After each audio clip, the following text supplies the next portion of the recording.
FSC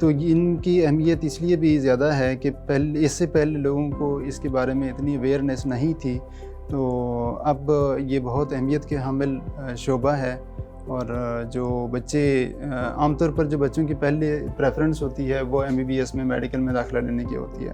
جن کا MBBS میں داخلہ نہیں ہوتا تو وہ الائیڈ ہیلتھ سائنسز کو پریفر کرتے ہیں، چونکہ اس میں جو آنر ڈگری ہے BS 4 ایئرز کے بعد، تو ان کا پراپر سروس اسٹرکچر بھی موجود ہے گورنمنٹ لیول پہ بھی، پرائیویٹ لیول پہ بھی. تو جتنے بھی گریجویٹ ہو جاتے ہیں موسٹلی وہ ایڈجسٹ ہو جاتے ہیں مارکیٹ میں. تو اس لحاظ سے ہیلتھ کیئر سیکٹر میں عام طور پر جو 70% سے زیادہ کلینکل ڈیسیجنز ہیں، جو بیماریوں کی تشخیص کے ڈیسیجنز ہیں، وہ لیبارٹری ٹیکنالوجسٹ ہی کرتے ہیں. ان کی ٹیسٹ رزلٹ کی بیس پہ ہی وہ ڈیسیجنز ہوتے ہیں. ان کی ٹیسٹ کی بیس پہ، رزلٹ کی بیس پہ جو فزیشنز ہیں وہ ٹریٹمنٹ سٹارٹ کرتے ہیں. نہ صرف یہ کہ یہ تشخیص کرتے ہیں بلکہ ٹریٹمنٹ فالو اپ میں بھی ان کا بڑا کردار ہوتا ہے، جس کو ہم کہتے ہیں فالو اپ ڈائگنوسس، کہ ٹریٹمنٹ مانیٹرنگ کے لیے بھی لیبارٹری ٹیکنالوجی کا جو شعبہ ہے وہ بہت اہم ہے. ڈاکٹر صاحب، جیسے جنرل اگر ہم میڈیکل کی بات کریں تو کوئی بھی میڈیکل کا ایسا پروفیشن نہیں ہے، آپ MBBS لے لیں یا کوئی ایسا specialize, for example eye specialist ہیں، ڈینٹسٹس ہیں، یہ کوئی بھی ایسا نہیں ہے جو انٹیگریٹ ہوئے بغیر پورا بزنس اسٹیبلش کر سکے. لیکن جو گفتگو آپ فرما رہے ہیں اس سے یہ لگ رہا ہے کہ بایو ٹیکنالوجسٹ یا جو یہ لیب پروفیشنلز ہیں یہ انڈیپینڈنٹ بزنس اسٹیبلش کر سکتے ہیں فار ڈائگنوسس پرپز، جو کہ ان کے جو بھی تشخیص کردہ ان کے ایشوز ہیں، کازز ہیں، سکنس کی جو بھی ریزنز ہیں، وہ پھر پیشنٹ اپنا جا کے کسی بھی ڈاکٹر کے ساتھ کنسلٹ کر سکتا ہے. تھوڑا اس کے بارے میں گائیڈ کریں کہ کیا آپ انڈر گریڈ کرنے والے بچے اس ڈگری کو کمپلیٹ کرنے کے بعد are they able to establish their own businesses independently اور still they need some sort of integration with medical doctors? Doctor صاحب بہت اچھی بات کی آپ نے، بہت اچھا سوال ہے. اس میں یہ ہے کہ یہ انٹیگریشن ان کو چاہیے ہوتی ہے. آنر ڈگری کے بعد یہ بچے ود انٹیگریشن ہی کام کرتے ہیں، جس طرح آج کل ویسے بھی انٹر ڈسپلنری دور ہے. تو اس میں ٹوٹلی یہ ہے کہ لیبارٹری ڈائگنوسس کے ساتھ ساتھ جو ریڈیوگرافی ڈائگنوسس ہے یا دوسرے جو ڈائگنوسٹک پروسیجرز ہیں ان کے ساتھ انٹیگریشن، اور انڈر گریجویٹ ڈگری کے بعد یہ اپنا بزنس سیٹ اپ کر سکتے ہیں، لیکن ان کے ساتھ ساتھ ان کو پیتھالوجسٹ کی بھی ضرورت ہوتی ہے. پاکستان میں انفارچونیٹلی یہ بھی تھا اس سے پہلے کہ ہمارا کوئی کونسل وغیرہ ایگزسٹ نہیں کرتا تھا، لیکن 2022 سے Pakistan allied health professional council establish ہو گئی ہے اور اب وہ ورکنگ میں ہے. فرسٹ فیز میں انہوں نے جتنے بھی انسٹیٹیوٹ یہ پروگرام آفر کر رہے ہیں ان کی رجسٹریشن کا کام شروع کیا، اور آج کل جتنے بھی لیبارٹری پروفیشنلز ہیں یا دوسرے الائیڈ ہیلتھ پروفیشنلز ہیں ان کی رجسٹریشن کنٹینیو ہے. تو یہ ود انٹیگریشن ہی کام کرتے ہیں. کوئی بھی اس دور میں کوئی بھی ایسا شعبہ نہیں ہے جو انڈیپینڈنٹلی ہر ایک چیز کو کنٹینیو کر سکے. اب جو بچے ہمارے FSC کے یا ان کے پیرنٹس سن رہے ہیں اور they want to enter in this specialization, کس طرح کی ایجوکیشن ریکوائرمنٹ ہے in order to take admission in this program? تھوڑا سا اگر آپ رہنمائی فرما دیں ان والدین کے لیے اور ان بچوں کے لیے کہ بیسک ایجوکیشن FSC میں کن سبجیکٹس کے ساتھ ہو جس میں یہ انشور ہو کہ بچہ اس ڈگری کے اندر جو ہے وہ ایڈمیشن لے سکتا ہے، اور مارکس کی requirement normally public sector universities میں کتنی ہے تاکہ بچوں کو تھوڑا سا اس بارے میں اویئرنیس ہو؟ جی ڈاکٹر صاحب، BS medical laboratory sciences degree program میں ایڈمیشن کے لیے جو ریکوائرمنٹ ہے وہ FSC پری میڈیکل ہے، اور جو یونیورسٹیز میں عام طور پر پبلک سیکٹر یونیورسٹیز میں مارکس پرسنٹیج کی جو ریکوائرمنٹ ہے وہ 60% مارکس کے ساتھ جو اسٹوڈنٹس ہیں وہ اپلائی کر سکتے ہیں، اور ان پہ میرٹ بنتا ہے جس حساب سے میرٹ پہ ان کا ایڈمیشن ہوتا ہے.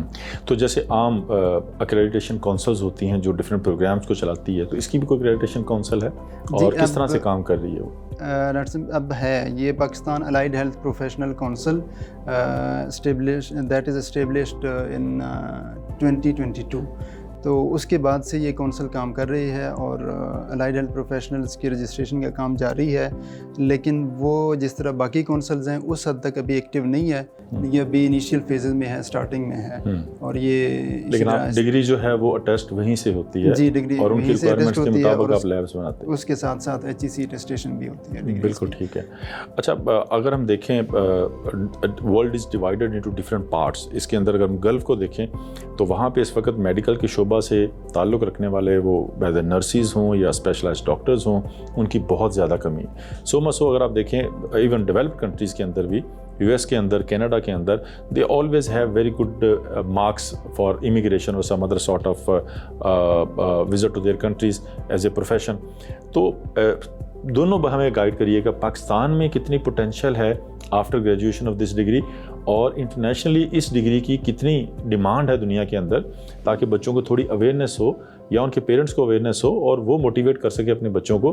کیونکہ جنرلی ہم یہی سنتے ہیں کہ MBBS کر لیں یا زیادہ سے زیادہ آئی اسپیشلسٹ بن جائیں, یا پھر وہ ڈینٹسٹری کی طرف چلے جاتے ہیں جن کو تھوڑا ایڈمیشن کا پرابلم ہوتا ہے. لیکن یہ فیلڈ بڑی انٹرسٹنگ لگ رہی ہے, اور جب بھی ہم ڈیمانڈ دیکھتے ہیں گلف کنٹری سے یا دوسرے کنٹری سے, وہ میڈیکل کے ساتھ پیرا میڈیکلس کی بہت بڑی ڈیمانڈ ہوتی ہے. یہ تھوڑا سا ہمیں بتائیں کہ ملک کے اندر کتنی ابھی کمی ہے, کتنی اسکیسٹی ہے اس کی, اور انٹرنیشنلی اس کی کتنی ڈیمانڈ ہے, تاکہ ہمیں تھوڑا اویئرنیس ہو اس کے بارے میں. جی ڈاکٹر صاحب, ان کی پوری دنیا میں ڈیمانڈ ہے, شارٹیجز ہے ورک فورس کی, جو allied health professionals work force کی ڈیمانڈ ہے وہ بہت زیادہ ہے, اور شارٹیج ہے پوری دنیا میں. پاکستان میں بھی بہت ہے, لیکن پاکستان میں اب اس دور میں بہت ساری یونیورسٹیز میں ہیں جو یہ ڈگری پروگرامز آفر کر رہے ہیں, لیکن جتنے بھی ہمارے پاکستان کے ہی گریجویٹ ہیں وہ پوری دنیا میں سرو کر رہے ہوئے ہیں اس وقت, خاص طور پر مڈل ایسٹ میں یا UAE, دبئی, اس طرح کے علاقوں میں, سعودی عربیہ میں, ایون کہ USA میں بھی ہمارے جو گریجویٹس ہیں وہ کام کر رہے ہوتے ہیں, اپنے خدمات سر انجام دے رہے ہوتے ہیں, کینیڈا میں, آسٹریلیا میں. تو ان کے بہت پوٹینشیل ہے اور بہت ڈیمانڈ ہے, اور بہت ارننگ یہ فیلڈ ہے. جس طرح باقی میڈیکل فیلڈز ہیں ان کے پیرلل ہی ان کی بھی ارننگ بہت زیادہ ہے, اور یہ بہت. کیا ہمارے ہاں بھی اسی طرح کے اپرچونٹیز ہیں کہ پاکستان کے اندر بھی اس کی کمی ہے اور ابھی بہت بڑا گیپ ہے جس کو فل کیا جانا ہے؟ جی ڈاکٹر صاحب, اس میں ابھی بھی گیپ ہے, آلدو پہلے کی نسبت اب کم ہو گیا ہے. بہت سارے گریجویٹس ہو گئے ہیں اور وہ اپنی خدمات سر انجام دے رہے ہوتے ہیں, لیکن ابھی ہم یہ نہیں کہہ سکتے کہ 100% یہ جو ریکوائرمنٹس ہے وہ فلفل کر رہے ہوتے ہیں. بہت شکریہ, بہت شکریہ, آپ نے بڑی قیمتی معلومات دی. ناظرین, میڈیکل لیبارٹری پروفیشن یہ ورڈ از ناٹ کامن. عام طور پہ اس جو ڈگری پروگرام ہے اس کی اویئرنیس پبلک کے اندر نہیں ہے, لیکن میرے خیال میں جو آج ڈسکشن ہوئی ہے اس very useful for the students who are in FSC and for the parents جو اپنے بچوں کے بارے میں اسٹل دے آر ان ویگ, وہ سوچ رہے ہیں کہ اس کو کس فیلڈ کے اندر لے جایا جائے.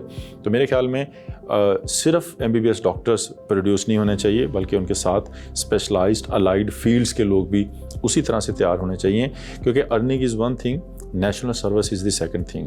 تو مجھے امید ہے کہ انشاءاللہ اس پروگرام سے کافی مفید انفارمیشن آپ کو ملی ہوگی. ہمارے ساتھ کنیکٹ رہیے گا, دیکھتے رہیے گا US Web TV. پھر ملیں گے انشاءاللہ اگلے پروگرام کے ساتھ. السلام علیکم.